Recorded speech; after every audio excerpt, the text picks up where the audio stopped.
so excited to be here with you today. I'm so excited to celebrate International Women's Day and celebrate being a woman. I'm so excited to give a shout out to all the women that have come before us that have made it easier to be a woman today, and all the women that have come before us that have made it meaningful to be a woman today, and all the women who will come after, and the young women who are growing up right now trying to find their place in the world. Let's just celebrate all of that. So, Deanna, let's just jump right in.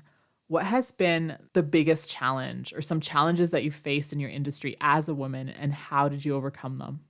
As I look back and I see the challenges I faced in industry and even before career life, it has mainly been me getting too into the nice and compassionate side and not being more assertive. Now, I've changed that quite a bit. I'm different now. I'm not this rude jerk who walks around telling everyone to mind their own business, but I know how to stand up for myself. I know how to set boundaries. Am I perfect at it? Absolutely not. I can still learn to do a lot more. As a woman, something I've noticed is that women tend to be people pleasers, I'd even say. And I'm not going to generalize and say every woman on earth is, but I feel like that's a problem that a lot of women can identify with, being a people pleaser, not knowing how to say no, not knowing how to set boundaries. Self-sacrifice of I have to do all of these things so that I can be a good woman. Even in the Christian community, I have to do all of these things so I can be a good Christian woman. And that creates a really big challenge that we set up that standard for ourselves. We're leading too much into that compassion and selflessness, which is not a bad thing in moderation. But if it gets too extreme, now that causes neglect. That loses our sense of self. It can decrease our self-esteem. It can cause a whole lot of problems. Yeah, so being a woman, the challenge, not leaning too much into those womanly instincts of being self-sacrificing, compassionate, you have to have a balance in those things. So that's probably the challenge for me. What about you? I want to expand a little bit on that as well because I've seen both sides of this, right? I've seen where I have gone too much into let me be very self-sacrificing, let me lean into compassion, let me lean into selflessness. And then I've also seen where I'm like, okay, sick of this. And I've gone way too much and leaned too much into I'm over this. Nope, hard no on all of these things. What do you think is the line there? What are some strategies to be more balanced and that so it's healthy for yourself and for your families, for people around you? That's a really good question. I think it comes down to asking yourself the question, when I die, what do I want to be known for? Am I going to last that long? And this question helps you mix with both of them because I want to be known for being kind, right? But am I going to last that long by giving people the bread that I need to eat? Am I even going to get to that old age by giving the bread I want? I want to be known for getting things done, helping people. But am I going to be able to afford another day if I'm just off helping people the whole day and I can't make ends meet for myself? So the question I would ask is, what do I want to be known for when I die? And with doing this, am I even going to get there at an older age? Apart from asking yourself that question, technique I'd have, trust your body. If someone's asking you to do a favor and you feel really stressed about it or you feel uncomfortable with it and your body is tightening it up. I've learned this from Sylvia Galvez, the authentic transformation coach.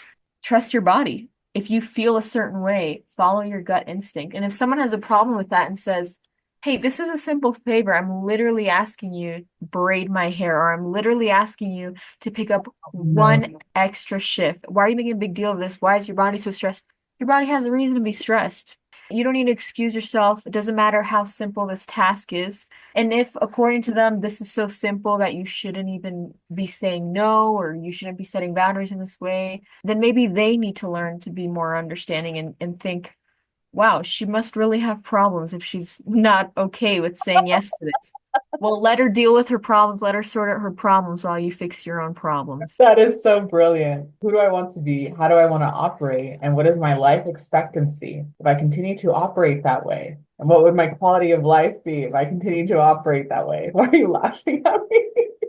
Why'd you turn this into operational objectives? What is it like to be a woman? Let's make sure we get our HR department. Every woman needs Alessandra, the HR person. Just bring your business cards, and instead of like for businesses, it's for women. And then when they want to leave, you're the one that calls the husband, or you're the one that calls the boyfriend, the kids, and says, "My client has decided that she needs a 3 week of paid vacation. These are the terms. If you don't keep them by this time, then she will have to resign for a week."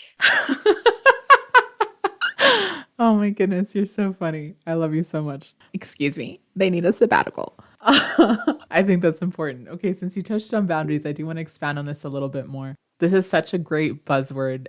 A lot of people use it in the sense of, this is my boundary, I'm telling you what to do. But really, a boundary is just about ourselves. It's about me and I, what I will participate in, what I will accept, allow, and tolerate, what I will choose to engage in.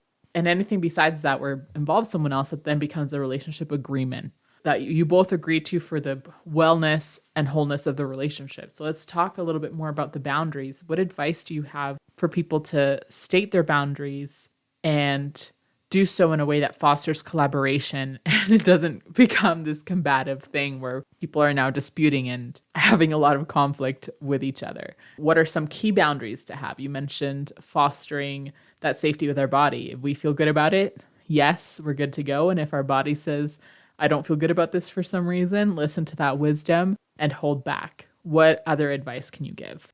One that I literally got to practice today. If someone has stepped on a boundary, crossed a boundary, then later on they want to act like nothing happened, you don't let them feel or act like nothing happened. You don't have to be rude. Some people might think, oh, I have to scream next time I see them, or I have to cover my ears and walk away, or glare at them and just let them know that I want to punch them. It can be as simple as favors that were going on between you two, or any jokes where, you'd laugh to be nice, even if the joke wasn't that funny. You don't laugh. You don't do the favor willy-nilly because it's something you've always done, unless it's a previous agreement where you promise something and this person needs and is relying on you. If someone has crossed a boundary and they haven't thought twice about it and they just want to act like nothing happened, you get to choose how you react to that boundary being crossed. And I feel like a lot of women may feel the need to laugh at that joke, to do that favor, to pretend nothing happened. Either two things: to make that person happy, to avoid conflict, or to make sure that the woman herself doesn't go through an uncomfortable situation. But let me tell you, it's worth going through that uncomfortable moment short term, then keep on repeating those patterns long term and being uncomfortable and stressed and disrespected long term. I've been duty driven for most of my life, and I still struggle with that. I will do it if it's my duty, if I've agreed to it. Something that I wish that I learned when I was younger is it's okay to change our mind. If the situation changes and new data comes in, it's okay for us to update that information and respond accordingly. So, for example, let's use a scenario where this colleague has crossed the boundary. Let's say that they've talked about me behind my back. There's sometimes snidiness if you're competing for the same job promotion, and then the managers have to step in, HR has to step in. If you just find out, it's pretty shocking, because especially if you believe your friends. What can you do if you've already agreed to help them on a project that is not part of your department, but you were just doing it to help her out? You can always update your information and say, you know what? I've got a lot on my plate. I think that it'd be best if you kept this within your department. Or even if the same scenario happens outside of work, you have a friend who you think is your friend, she talked about you behind her back, you can update that information. Hey, actually, I don't want to go to the farmer's market with you this weekend. Last week, you talked behind my back. I'm not wanting to surround myself in those kinds of environments. I'm looking for very loyal friendships where we uplift each other, where we're not tearing each other down. And I think that is okay to do. And I wish that I had learned how to do that sooner. Okay, everyone who's listening to this right now, did you see how smoothly that she didn't even have to think about that? I'd be like, I'm sorry, I don't want to go to the farmer's market because I think I'm not a huge fan of yeah, so maybe next time Did you see how smooth it came out of Alessandra's mouth? Being in HR, I'm sure you've had practice, but I'm just astonished that like the sentence that came out actually made perfect sense and you didn't have to mix and match words from different sentences like I have to. You didn't have to add an analogy here or there like I occasionally do, but it just smoothed it out. So are you going to start a business for women who have trouble with setting boundaries or, You're have so their sweet. The reason why that scenario comes to mind is because my very first devastating experience was where I was friends with someone in high school. I didn't realize that she didn't like me because we were such close friends. She talked badly behind my back. I had left my phone in her purse for a weekend and she racked up the phone bill calling to China and just racked up that bill. We got that bill, it was a $500 bill. And then my dad looked at me and he said, any friend who would do that to you is no friend of yours. My world was so crushed. I was like, what do you mean? Like, of course we're friends. Like, Bia's my best friend. Like, what are you talking about? And then I had to have that uncomfortable conversation and find out what was actually going on and what was the problem. That taught me so much because since then I've been so careful. All my girlfriends are really nice. Like, there's no jealousy, there's no pettiness. We're constantly cheering each other on. Even if we do dumb things, which we do, we literally be like, shut up. Like, you tried so hard. Like, it's fine. Like, don't even worry about it. Whenever we tease each other, it's with so much love. There's none of that hostility. There's that genuine, I'm rooting for you. And I think that has been one of the challenges. Sometimes in the workplace, the challenges that I faced in my industry is people are duplicitous, not just with me, but what I've seen, especially being in an HR. People are one way to your face and they're a different way in person. And so honing your discernment skills for you to see who do I really want to collaborate with in the workplace? Like sometimes it's mandated because you have to collaborate with them, but sometimes you'll see someone else who's not in your department who just seems like such an amazing, positive person. Go ahead and get to know that person. Add such joy to your workplace. And same as anywhere in life, at church, with your friends, different places in your community. Find those people that are positive people. That'll really enhance your quality of life. Stay away from people or circumstances that add a lot of darkness. We don't need that. There's already darkness in the world. And so understanding how to hone our skills so that we can kind of remove that obstacle and just thrive in that joy and that light and that laughter. These people that we can turn to when work gets too heavy, when life gets too heavy, when family gets too heavy. These are our people. We need to find our people. We need to find our tribe. Everybody, if you want to join Alessandra's tribe, go ahead and drop a comment below. Join Ali's tribe. That's join Ali's tribe. The promotion will end never, even in 20 years, if you're listening to this. 60 years, we might be gray and old, but we're going to be those glamas that just root you on. So comment below, join Ali's tribe. Okay, and you have to join Diana's tribe because she is hilarious. She bakes her own bread. When you started baking your own bread, I was like, she's crazy. She's amazing. She's gonna die with like a PhD, 5 masters, 15 different languages. No, your tribe and my tribe are the same tribe. Aw, that's true. We're part of the same tribe, and I love that. So here's a question. What are some red and green flags in women colleagues and friendships? So for example, you said you wished you learned earlier regarding that friend in high school. With all the experience you have now with HR and just in general with your life, what are some red and green flags that people can look out for? I'm very drawn to people that are low maintenance and fun and funny. Kids are kind of a nightmare, especially at church, especially when they're passing the bread and the butter. No, that's not what they pass. That's wrong. Bread and water. Someone's hungry craving that bread. During the sacrament portion, when we're supposed to be thinking about Christ and our relationship with him and how can we improve in our discipleship. When you're in a family ward, because before I was in YSA, so it's just young single adults, there's no kids there, it's so calm. Now being in a family ward, there's so many kids, and one big stressor for us parents is, can this kid not be that loud? Like, can it just not disrupt the sanctity of this moment and ruin the experience for other people? During this moment, which can be stressful for some of us, how do parents and people respond? Like, do they get angry at their children? Which is kind of ironic, right? Like we're saying, shh, be quiet, because I want to feel the spirit. Immediately the spirit is gone because now contention is there and we're speaking in anger. Or do parents respond in a more upbeat, chill way? I have someone that I really admire at church. I was addressing the congregation and she was like, I really wanted to hear what you were saying, Alessandra, but my kids are little monsters and they were being so loud and I had to say a prayer. Dear Heavenly Father, please help me feel the spirit. Please help me tune out these little monsters. And I just loved her so much for keeping it real because she's such an example of, hey, I can feel this emotion, I can feel this irritation, but I'm also going to try to shift this into something that will actually help me experience what I want to be experiencing. So my number one thing is, what are people's demeanors? What's their behavior? Are they fun? Are they chill? Do they seem to celebrate with you? People who are genuinely happy for you, people who have that abundance mindset of, you are winning is evidence that I can win too. You got a promotion, that's evidence that people get promotions. You got in the job of your dreams, that's evidence that people get the job of their dreams. You're married to the love of your life, that's evidence that people get married to their best friends and they're so happy. Versus the scarcity mindset of, oh my gosh, you got a house? That means that's one more house off the market for me. I can never buy a house now. And there's that competition, there's that jealousy. That is not anything that I would recommend having in your life because we need support systems for people who will lift us up and for people who will call us into accountability to say, I think you can do better here. And that's something that I really do love about Jer. Like, we keep it honest.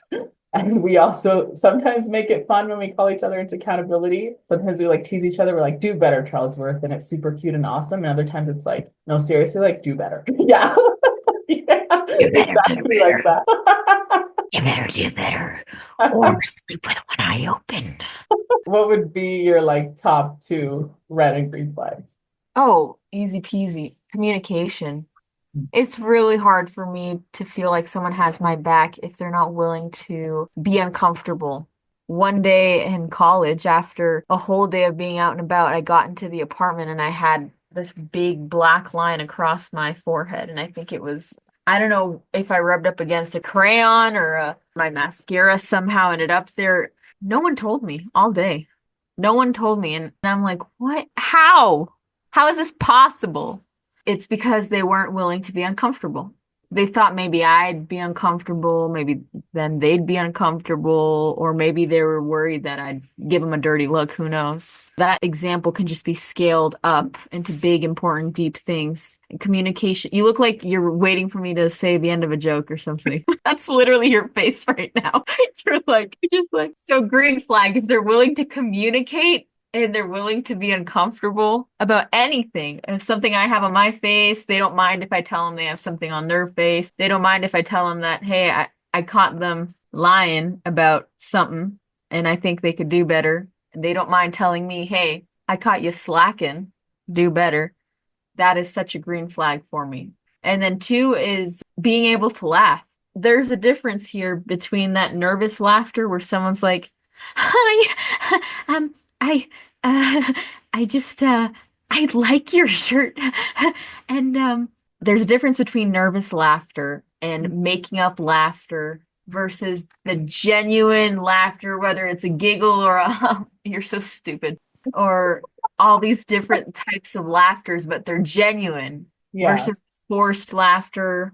Someone who's able to laugh is someone who is able to see the good things in life and also the crap that can go on. And I think a laugh shows that you know that it'll get better.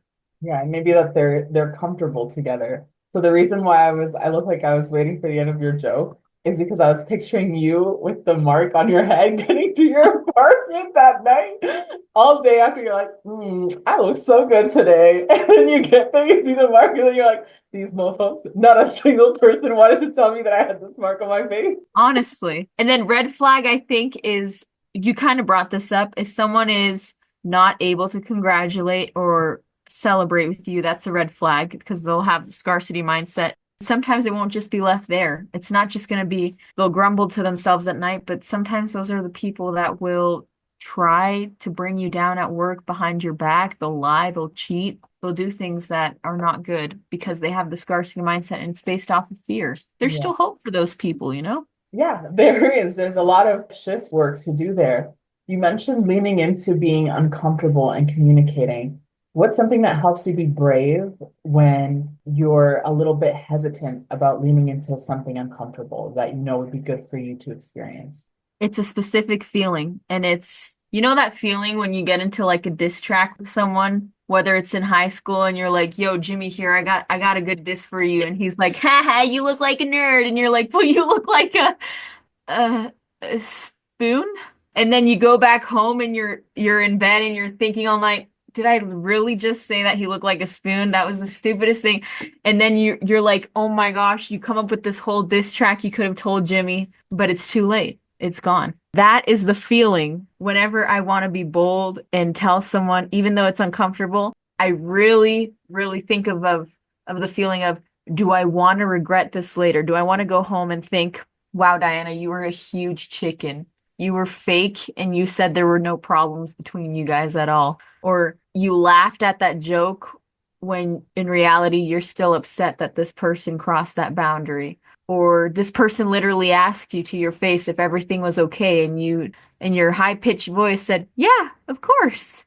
Do you want to regret that? Do you want to regret not giving that diss track to Jimmy and saying the best words you could have said? Or do you want to go home at night and think, wow, I was honest, I was bold, it was uncomfortable, but I feel a huge weight off my back because I actually addressed the problem. Yeah, that's what motivates me. You want to be able to sleep in peace, not spend all night thinking about that diss track you should have made. I curated this question specifically for your marketing expertise. What is it about people's personal brand that would incur your loyalty? Like, what kind of personal brand do people need to have where you'd be, hey, I'm loyal to this brand. I love this brand. I will buy this brand. One is that they believe in it. Mm. So that is the most important thing to me. Does this person believe in it, or did they sign up to sell a vacuum cleaner because they learned that it was going to give them like 70 grand a year? Do they really believe in this product or service that they're selling? Because if they can really believe in it and show me that they're passionate and they believe in it, then I'm going to be able to believe in it and market that with them. Mhm. And then number two is going to be, does this service or product provide a unique value to the community? That's where I come in. I even help those business owners that don't even know what their brand is, and I help them define that brand. I help them go through those hard conversations, through those brainstormings, through those ideas, and we define what makes them unique and valuable in the community. But if they already come with those things, then I'm ready. I'm ready to market them. If not, I'm ready to help them get there. If they're not willing to make it unique and valuable, then it's a pass for me. That makes a lot of sense. That would be super frustrating to work with. For business women in the world who they are their own product, what are some key things in curating our own personal brand that will make an impact? Well, the same two questions would apply, but you would just do them a little differently. So the first question, which was, do you believe in your product? So do you believe in yourself? Do you believe you're capable? Are you that woman who looks around and sees all maybe the competition? Do you believe that you can provide that value? Do you believe that there's a reason you were hired? Do you believe that there's a reason you should be hired? Do you believe in your abilities? And if you don't, authentictransformation.ca. Seriously. Seriously, though, work on yourself. That's the first one. Do you believe in yourself? Once you believe in yourself, the sky ain't even the limit. There's no term anymore. It's not the universe. It's not there's no limit. There's no limit at all. Number two, are you willing to find what makes you unique and valuable in this community? So when you see Florentina over there and she's doing the exact same things as you do, or she's having these successes, are you going to have that abundance mindset and say, she's proof that I can? Or are you going to have that scarcity and say, now I can't do that? Are you going to look around and find out, okay, everyone has this. What value can I bring? I see a lack. Am I just going to complain about that lack? Or am I going to see that lack and try to make a change? I'm going to do the very best I can. Or am I just going to complain? Am I going to be ungrateful? Am I going to be miserable going home every day because there's something that happens in the workplace and I don't change it? I don't even bring it up in conversation. Those are such powerful questions. And if you don't know the answers to the questions, like Diana said, go to authentictransformation.ca so that you can get the help that you need to make that impact that you want in your life. Diana, for young women that are striving to find their place in the world and with their careers, what advice would you give them? This is how I did it. I literally just tried everything, okay? Except for illegal drugs. And let me tell you, I really am better off that way. You don't want Diana showing up at your door at 3 a.m. asking you if she can sell you her shoes so that she can get her couple grams. You know what I mean? I tried so many things. I was not scared to be involved with all sorts of people with different backgrounds, with different interests. you risk being uncomfortable. You risk being the black sheep. I've been involved with sports, been involved with music, been involved with math, tried to learn chess. It's a huge struggle for me right now. I'm still a huge fan of like calculus and algebra, but I can't get checkers down. Or sorry, not checkers. That's embarrassing. I can't get chess down. Like, checkers is very easy I challenge. know if I couldn't get checkers down, then that'd be a real problem. Those are where the grams are going, you know what I mean? I tried everything. I risked being uncomfortable and going to places where I'd be the black sheep, and I learned from each of those places. If anything, you learned this is not for me. There is that exception. You don't want to try something that will compromise you. Probably the reason I never went into drugs or alcohol, things that could lead me into addictions, is because then I would be compromised. I wouldn't really have full control over my body. And you're thinking of a joke right now, I'm sure. You are. Nope, don't need more problems. Thank you. Exactly. Try everything. That is the advice I'd have for these women, young women, old women, doesn't matter. Women, men, whoever. If you're trying to find your place in the world and what your calling is, try everything. Try as much as you can. There's still so much I have to try. There's still so many places I want to travel, so many activities I want to do that I've never done, so many people that I want to meet that I haven't met yet. There's a lot of power in just jumping in and believing in yourself. And it can be scary. Like when I started in business, I was just a young 20-year-old. This was at a time where it was still hard in the workplace for women, especially a young woman. I worked with a lot of older men. A lot of them didn't take me seriously, but I still showed up. I still tried. I still used my brain. And in the end, I got their respect. There's lots of men that I can think of that didn't respect me at all just because I was a young woman, that I was able to gain their respect through my work and through the results that I got. And so I'll do like a little disclaimer for any young women here. We don't need to earn anyone's respect. Try hard for you. In that system, I needed to show up so that I could be on the career path that I wanted to be. Today, we're in a little bit of an improved system. It still has some challenges. Anytime that we're setting ourselves up to try to prove ourselves to someone else, it doesn't end well. But what will end well is to compete with ourselves. I compete from yesterday. I'm not competing with other people, and I'm trying hard for me because I'm the one that's going to have to live with my choices, not anyone else. So it doesn't matter if they approve or they disapprove. They're not living my life. I need to. I get to. I love that. I want to give you one opportunity to share your key advice for future business moms. For someone like me, for example, I'm very leaned into the business world. I love what I do. I love marketing and business development, helping entrepreneurs. I also want to be a mom. What is your key advice for business moms? Lean into the moment, be present, because this will pass you by. And this beautiful part that you're in, even though it seems hard, even though it's so challenging, it's such a beautiful part. And it just is a stepping stone for the next thing. We need to experience what we're currently experiencing so that we can really enjoy the next thing. I love that. You are someone that is very joyous to be around. You're one of the tribe people. You're a community builder. You uplift people and you bring joy and you serve them. And I think that's such a key benefit of purchasing your brand. That's key of your loyalty. I don't know what I'm saying, marketing words. There you go. So here's another question for women who feel lost in this world today. They just feel a little bit helpless, or they feel discouraged by the direction that they're supposed to go, or just the demands of the world or the comparisons of the world. What words of encouragement would you give them? It's okay to be lost and to really sit with that feeling and to process that. That's why I'm such an advocate of authentic transformation method, because I learned from Sylvia that we need to identify, accept these emotions and connect with them before we can release them. The advice I'd have for them is to be okay with being lost. Identify that emotion you feel, connect with it, and you'll find your way. And I want to give a little shout out to Sylvia because she has been an amazing mentor. And so for Women's Day, we want to celebrate all the amazing women in our lives that have been such powerful contributors to our community. She has really taught us that no one can change from a place of criticism or judgment.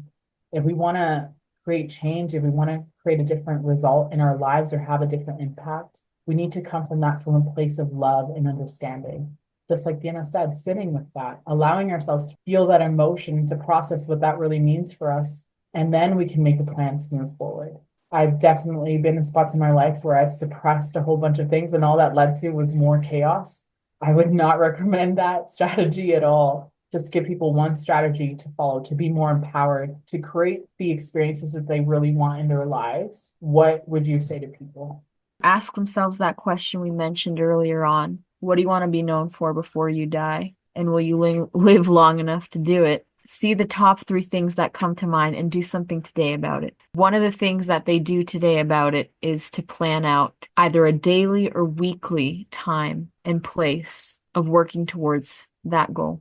If you want to be known as a mother who loved her children, then set out a daily time or a weekly time and place for something you're going to do with your children that makes them feel loved. Ask your children what makes them feel loved. If you want to be known as a woman who was giving, if you want to be known as a woman who was a professional, set a weekly or daily time and place for you to work on that specific skills. You'll only create by doing and planning, preparing, committing, setting aside. That's how you'll become. What kind of women do you want to be known for? I want to be known as the woman who gave the best diss track to Jimmy in 2014. So what I'm going to have to do is set aside a time and place, whether that's weekly or daily. You're ridiculous. I love you. I love you so much, and I'm so glad that you invited me to be on this podcast. I love you too, and I'm happy you're here too. Now give us something real. What kind of woman do you want to be known for? Oh, okay. Just ready for this podcast episode to be over. I want to be known as a woman who made people laugh and also made people believe in themselves. That's so powerful. That's not even a word. That is a word now. That is a word now. You need to embrace it. This is what I mean. You need her in your tribe. You need her rooting for you. Olive, what woman do you want to be known as or known for? I want to be known for helping people feel loved and seen when they were in my presence. If I can accomplish that, that'll be a very big, significant win for me. I love that. I just want to share that whatever your purpose is in life, I know that as a woman, you are and you have the ability to create. That doesn't just mean create a child. That doesn't just mean create a cool business or create a cool working environment, but you have the ability to create something. And I hope that every woman out there, whether they're listening to this podcast or have a friend of this podcast, or maybe, we could try this telepath thing. If you close your eyes with me, maybe we can reach every single woman in the world right now. But I want every woman to know that you have the ability to create something beautiful for the world, and especially and most importantly, something beautiful for yourself. And I hope everyone is discovering that. I'm so happy that you shared that, because the heart of this podcast, why I made it, is because I genuinely do believe that we're empowered to create our own happiness. We're empowered to create whatever life we want, whatever experience we want to be experiencing. And you don't have to be a mom or an entrepreneur or a businesswoman to do that. A lot of people are happy not being any of those things, and that's totally okay. And the message and the power behind it is that we as women, like you said, we're still multipliers. Give us a house, we'll make it a home. Give us groceries, we'll make a meal. I'm not saying women belong just in the kitchen. Now we see your true color. Me in the comments. Now is the time, listener. If you want to unjoin Allah's tribe, comment unjoin Allah's tribe. Comment getting out of the kitchen. You just want me barefoot and pregnant. But even if you give her money, she's able to invest in herself, whether she's out putting that to her community, to her family, or she's simply getting a full body wax, getting manicured. If you haven't got one of those, I do recommend. It's like torture, but it feels great to be hairless. Being able to invest in yourself. There's so many things that we're able to do. And what happens when we invest in ourselves and we give ourselves that time? For me, I know that I feel a greater sense of peace and joy. When we started the podcast episode, you said, "How are you today?" I was like, "I'm raging." And you're like, "Just so you know, we are recording." And I was like, "Yeah, that's fine. I'll keep it real." I was raging because I'm so sleep deprived. Like, Benji did not sleep last night. Jared's also exhausted. He was staying up with him. Sometimes there's this miscommunication of, "Hey, I've done so X, Y, and Z for this family today. I need you to do A, B, and C." And it's like, oh, I am doing it A, B, and C, but my way. Sometimes in society, we think if you don't think the exact same way as me, or if your output doesn't look exactly the same as mine, or you're not approaching this the exact same way that I would approach it, it creates all sorts of conflict. It means that we are now enemies. That is not true. I don't believe in that at all. We're all different, we're all diverse, and we all bring a lot of value. So whoever you are, whether you're a man or a woman, a mom or a dad, or whatever it is that you are, if you're listening to the podcast, just know that we believe that everyone is empowered to create their own happiness. We need a soundtrack where people are screaming. And now is the time to comment, rejoin Allah's tribe. And that's where it ends. That is the last comment you should put in here. If you want us back, we'll join again. Every episode, that's the ride that listeners go on. Outrageous. We need to get out. And then we're like, oh, just kidding. She's lovely. Honestly, Back. It's yes. great. Ah.